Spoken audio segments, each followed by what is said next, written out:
Here we will show you how to fix the Apple ID grayed out in 7 basic ways. Fix 1. Force restart iPhone. The Apple ID grayed out issue may be caused by a temporary software glitch on your device, and a force restart can quickly refresh the device's status. Fix 2. Check Apple's system status. Sometimes the Apple ID is grayed out due to a temporary outage of Apple's servers. You can check the Apple system status page to see the status of Apple ID or related services. If the status is yellow or red, it indicates there is an issue with the servers. In this case, please be patient and wait for Apple to resolve the problem. Fix 3. Check internet connection. Step 1. Go to Settings, then Wi-Fi or Cellular. Check if the network is connected and working properly. Step 2. If the connection is unstable, try disconnecting from Wi-Fi and reconnecting, or switch to another Wi-Fi network. Step 3. If the issue persists, go to Settings, General Reset, reset Network Settings to reset your network settings. Fix 4. Check screen time restrictions. Step 1. Open Settings,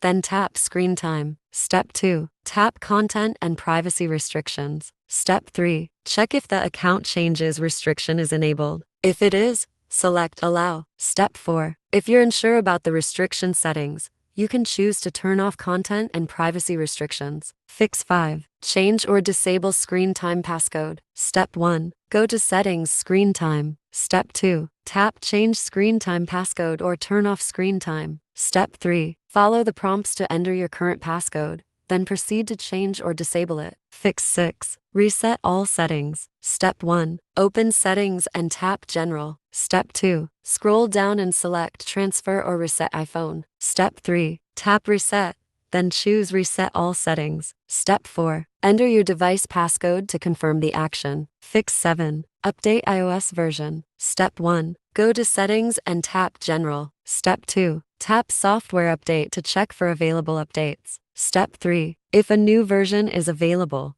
tap Download and install.